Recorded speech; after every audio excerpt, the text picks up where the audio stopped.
உயிரோடும் உணர்வோடும் கலந்து வாழுகின்ற அன்பு உறவுகள் அனைவருக்கும் வணக்கம்.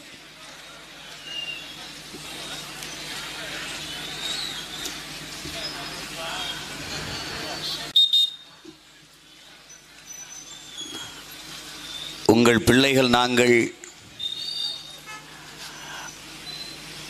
முன்னெடுக்கிற இந்த அரசியல் என்பது எங்களுக்கு வாக்கு செலுத்தியவர்கள், வாக்கு செலுத்தாதவர்கள், ஆதரிப்பவர்கள், ஆதரிக்காதவர்கள், ஏற்பவர்கள், எதிர்ப்பவர்கள் எல்லோருக்குமாகத்தான் இந்த அரசியலை முன்னெடுக்கிறோம். அதிலும் குறிப்பாக எங்களுக்கு பின்னே வருகிற அடுத்த தலைமுறை தம்பி தங்கைகளுக்காகத்தான் இந்த களத்திலே தொய்வின்றி தொடர்ந்து பயணிக்கிறோம். அதனால்தான் நாம் தமிழர் கட்சிக்கு வாக்களிப்போம், நாளைய தலைமுறைக்கு வாழ்வளிப்போம் என்கிற முழக்கத்தை முன்வைத்தோம். மாற்று அரசியலுக்கு வாக்களிப்போம், மான தமிழினத்திற்கு வாழ்வளிப்போம் என்ற கொள்கை கோட்பாட்டை முன்னிறுத்தினோம்.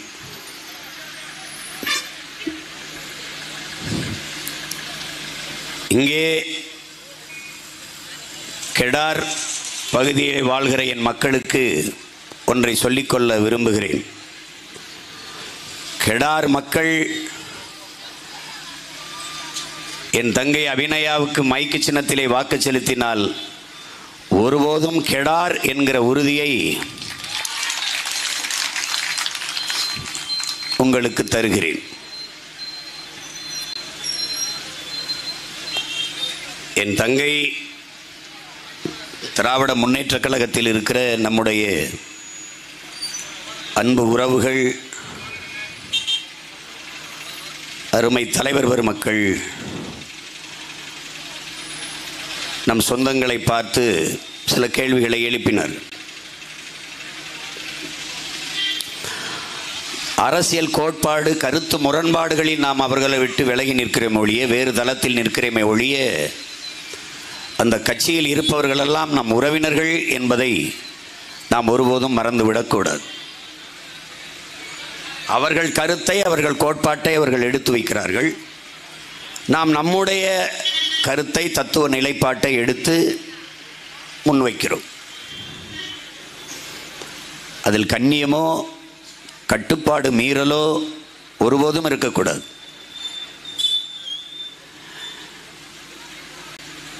கருத்து மாறுபாடு இருக்கலாம், ஆனால் மனித வெறுப்பு ஒருபோதும் இருக்கக்கூடாது. அதுவும் தமிழ் தேசிய பிள்ளைகளிடத்திலே அறவே இருக்கக்கூடாது. அவர்கள்தான் கடமை, கண்ணியம், கட்டுப்பாடு அது எல்லாத்தையும் மீறுவதுதான் அவர்கள் கோட்பாடு என்று வாழ்ந்து கொண்டிருக்கிறார்கள். நாம் அப்படி ஒருபோதும் நடந்து கொள்ளக்கூடாது. நம் கருத்தை அழுத்தமாக, ஆணித்தரமாக, ஆவேசமாக எடுத்து வைக்க வேண்டுமே ஒழிய, கேலி செய்வது, கிண்டல் செய்வது, அவர்கள் மனம் புண்படும்படி, காயம்படும்படி நாம் ஒருபோதும் பேசக்கூடாது என்பதை என் அன்பு தம்பி தங்கைகளுக்கு ஒரு வேண்டுகோளாக, ஒரு கோரிக்கையாக முன்வைக்கிறேன். நாம் நமக்கு பின்னே வருகிற நம் தலைமுறை தமிழ் பிள்ளைகளுக்கு, தம்பி தங்கைகளுக்கு இந்த அரசியலை முன்னெடுக்கிறோம்.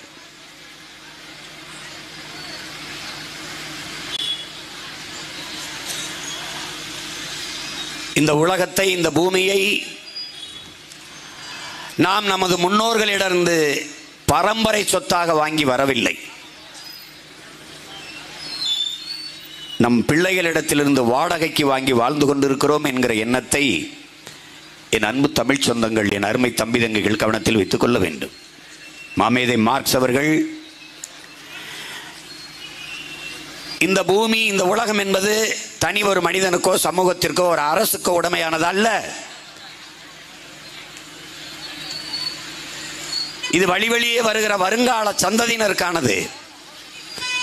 நீங்கள் இப்போது வாழ்ந்து கொண்டிருப்பதைப் போல இதை விட செழுமைப்படுத்தி வருங்கால தலைமுறைக்கு ஒப்படைத்து விட்டு செல்ல வேண்டும் என்கிறார். நாம் வாடகை வீட்டில் வாழ்ந்து கொண்டிருக்கிறோம் என்கிற எண்ணம் ஒவ்வொருத்தருக்கும் இருக்க வேண்டும். வாடகை வீட்டில் இருப்ப நாம் வீட்டை காலி பண்ணும்போது எவ்வளவு பத்திரமாக வீட்டு உரிமையாளரிடத்தில் ஒப்படைப்போமோ அப்படி வருங்கால தலைமுறையிடத்திலே இந்த பூமியை ஒப்படைத்து விட்டு செல்ல வேண்டும் என்கிற பொறுப்புணர்வு, கடமை உணர்வும் நம் ஒவ்வொருவருக்கும் இருக்க வேண்டும். நபிகள் நாயகம் ஸல்லல்லாஹு அலைஹி வஸல்லம் அவர்கள், நீ ஒரு வழிப்போக்கன், இந்த பூமிக்கு வந்தது நீ ஒரு வழிப்போக்கன், வந்தாய், இருந்தாய், வாழ்ந்தாய், போயிட்டே இருக்கணும்.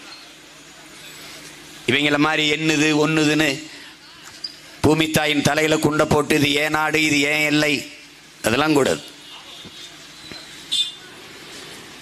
இது ஒண்ணுது இல்லை. இந்த பூமி குறிப்பா மனிதனுக்கு மட்டுமானது அல்ல.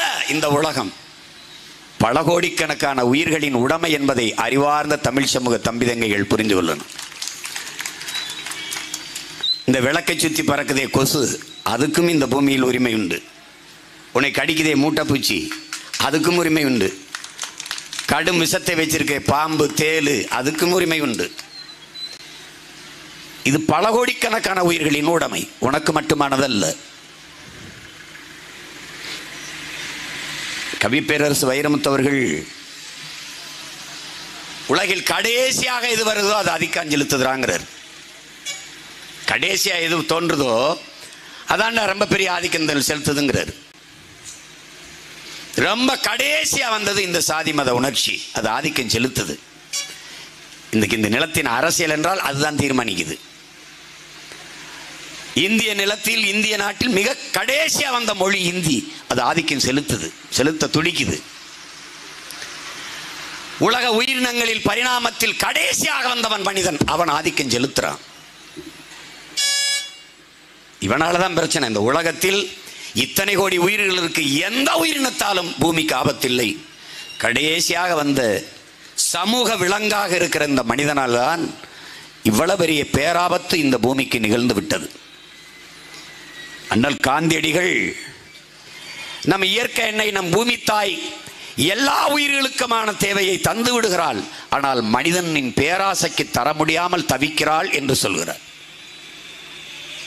புத்தன் ஒரு பூவிலே தனக்கான உணவை வண்டுகள் எப்படி போய் பூவுக்கு எந்த சேதமும் இல்லாமல் தேனை உண்டு விட்டு திரும்புமோ அப்படி இந்த பூமியை, இயற்கையை நீ பயன்படுத்திக் கொள்ள வேண்டுமே ஒழிய அதை அழித்து நாசமாக்க கூடாது.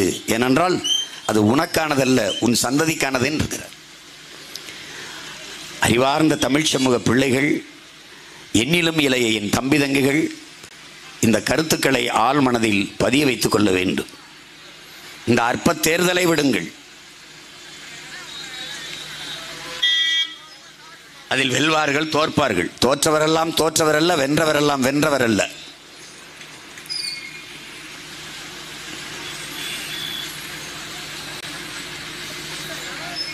அதை நீங்கள் கவனத்தில் வைத்துக் கொள்ளணும். நாம் பேசிக்கொண்டிருப்பது கடார் பகுதியிலே ஒரு சிறு கூட்டத்தில் ஆயிரத்திற்கும் மேற்பட்ட மக்களுக்கு முன்பிருந்து பேசிக்கொண்டிருக்கிறோம் என்பதல்ல. உலகில் 13 கோடி மக்களுக்கு முன்பிருந்து பேசிக்கொண்டிருக்கிறோம். என் முன்னே அமர்ந்திருக்கிற என் இன உறவுகள் மட்டும் எங்கள் பேச்சை கேட்கல. உலகம் முழுமைக்கும் பரவி வாழுகிற 13 கோடி மக்களும் எங்கள் பேச்சை உற்று நோக்குகிறார்கள். உலக தமிழ் சமூகத்திற்கு நாம் அரசியலை முன்னெடுக்கிறோம். மொழி சிதைந்து அழிந்து போனது. தமிழ் மீட்சியே தமிழர் எழுச்சி என்கிறார் தாத்தா தேவினைய பாவாணர். தமிழ் மீட்சி வர வேண்டும், தமிழ் எழுச்சி வர வேண்டும் என்றால் தமிழன் ஆட்சி நிறுவ வேண்டும். அப்ப வென்றாக வேண்டும், தமிழ் ஒன்றாக வேண்டும், தமிழர் என்கிற முழக்கத்தை முன்வைக்க வேண்டியது இருக்கிறது. சாதி மதங்களால் பிளந்து பிரிந்தோம், தமிழால் இணைந்து நாம் தமிழராய் நிமிர்வோம் என்ற முழக்கத்தை முன்வைத்தோம். அந்த வழியிலே பயணித்துக் கொண்டிருக்கிறோம். நாம் நமக்கும் பின்வருகிற தலைமுறைக்கு அரசியலை கட்டி எழுப்புகிறோம்.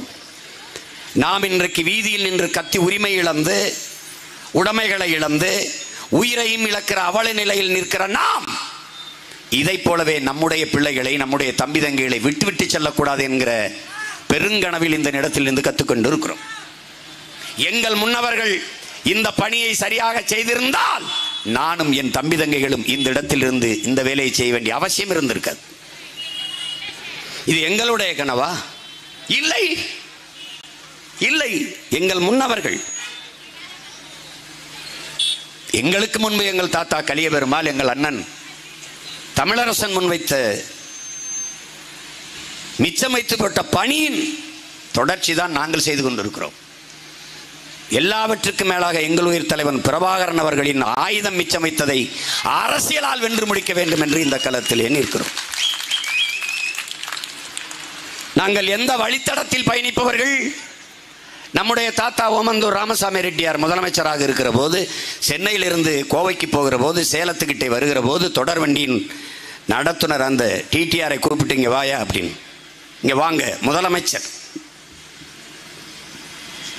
தன் மகனுக்கு ஒரு முழு டிக்கெட்டு கொடுங்கள், பயணச்சீட்டு, முழு பயணச்சீட்டு கொடுங்கள் என்று கேட்கிறார். அந்த டிடிஆர் அவரை பார்க்குறாரு, மேலுங்களும் கொடுங்க. ஏன்னு கேட்குறார் இவர். சென்னையிலிருந்து இந்த சேலம் வருகிற வரை என் மகனுக்கு 17 வயது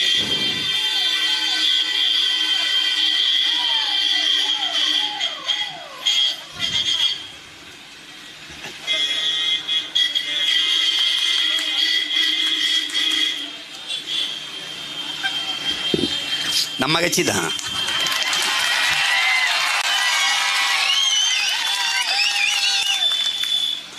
நான் ஒரு வீட்டில் குடியிருக்கேன், எங்கள் அண்ணன் ஒரு வீட்டில் குடியிருக்காரு, அவ்வளோதான். இந்த நொடியிலிருந்து என் மகனுக்கு 18 வயது பூர்த்தி ஆகிறது. 18 வயது நிரம்பினால் முழு பயணச்சீட்டு எடுக்கணும். நாங்கள் சென்னையிலிருந்து இது வர்ற வரைக்கும் அரை டிக்கெட், அரை சீட்டு தான் எடுத்துகிட்டு வந்தோம். இப்போ இங்கேருந்து கோவை போகிற வரைக்கும் முழு பயணச்சீட்டு தாங்க என்று கேட்கிறார். ஒரு நாட்டின் முதலமைச்சர், என் அன்பு தம்பி தங்கைகள், அறிவார்ந்த எனது பெற்றோர்கள் சிந்திச்சு பார்க்கணும். ரொம்ப நாள் இல்லை, தாத்தா காலத்தில் தான் தன் மகனுக்கு, அவரை யாரும் கேட்க போகிறதில்ல, முழு பயணச்சீட்டு கொடுங்க, அரை சீட்டிலே பயணித்தால் அது தவறாயிரும் என்று ஒரு நாட்டின் முதலமைச்சர் டிடிஆர் தூங்கிட்டு இருந்தவரை எழுப்பி முழு பயணச்சீட்டை வாங்கிட்டு போகிறார் என்றால், இன்றைக்கா இருந்தால் முதலமைச்சர் வர்றாருன்னா மொத்த ட்ரெயினில் பாதி கம்பார்ட்மெண்ட்டை அடைச்சி வச்சு எல்லா பேரும் ஏறி போயிட்டு இருப்பான், டிக்கெட் எடுக்காம. அந்த நேர்மையாளர்கள் பகுத்து வகித்து வைத்த வழித்தடத்தில் பயணிக்கிற பிள்ளைகள் தான் நாம் என்பதை அறிவார்ந்த தமிழ் சமூக தம்பி தங்கில் புரிஞ்சுக்கணும். இன்னும் ஒரு தாத்தா காமராஜர்,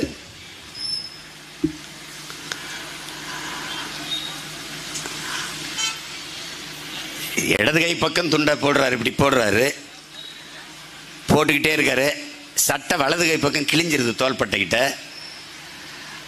அப்போ ஒரு மாதிரி இருக்குது, இந்த துண்டை தூக்கி வலது கை பக்கம் போட்டுறாரு. சட்டை, முதலமைச்சர் சட்டை கிழிஞ்சிருக்கு, அது எப்படி மறைக்கிறதுன்னு தெரியாமல் இந்த பக்கமே போட்டுக்கிட்டு இருந்த துண்டை தூக்கி இந்த பக்கம் போட்டுறாரு. அவரும் முதலமைச்சர் வந்திருக்கிறார். வாரம் ஒரு முறை தான் அசைவம், அது ஒரு முட்டை தான். யாராவது ஒரு நண்பர் வந்து அவருக்கு ஒரு முட்டையை வைத்துட்டால் அடுத்த வாரம் அந்த ஒரு முட்டையும் முதலமைச்சர் கிடையாது. இப்படியெல்லாம் நமது தாத்தாக்கள் வாழ்ந்தார்கள் என்று சொன்னால் நம்ப மறுப்பார்கள் இந்த தலைமுறை பிள்ளைகள். ஒரு வகையில் பார்த்தால் பைத்தியக்காரர்களாக இருந்திருக்கிறார்களே. ஆனால் இன்றைக்கு ஒவ்வொருத்தனும் எத்தனை லட்சம் கோடி பணம் வைத்திருக்கிறான் என்று எண்ணி முடிப்பதற்குள் நாம் இறந்து விடுவோம், அவ்வளவு கொள்ளையடித்து வைத்திருக்கிறார்கள். இன்னொரு தாத்தா ஜீவானந்தம், பொது உடைமை தத்துவத்தினுடைய போராளி. சேலத்தில் கம்யூனிஸ்ட் கட்சி மாநாடு முடித்து சென்னைக்கு வரணும். வந்து தொடர் வண்டி நிலையத்தில் இறங்கும்போது தோழர்கள் வந்து வாங்கன்னு கூப்பிடும்போது, தேநீர் சாப்பிடலாமா, டீ குடிக்கலாம் குடிச்சிடுறாரு. இன்னும் ஒரு டீ சொல்லுங்கள். என்ன, ஏன் பசி, சாப்பிடல அப்படின்னு. சாப்பிடலையா அப்படின்னு. தோலில் என்ன மூட்டை, பணம் அப்படின்னு. ஏன் சாப்பிடலன்னு கேட்குறாங்க. காசு இல்லைன்னு. தோலில் என்ன மூட்டை, பணம். அந்த பணம் இருக்கே, எடுத்து சாப்பிட்டுருக்கலாம். ஐயோ, அது தோழர்கள் கட்சிக்கு கொடுத்த காசு, அதை எடுத்து நம்ம சாப்பிடலாமா? இன்னைக்கு இருந்தால் மொத்த மூட்டையும் ஆட்டையை போட்டு வீட்டுக்கு போயிருப்பான். யார் கேள்வி கேட்க போகிறா?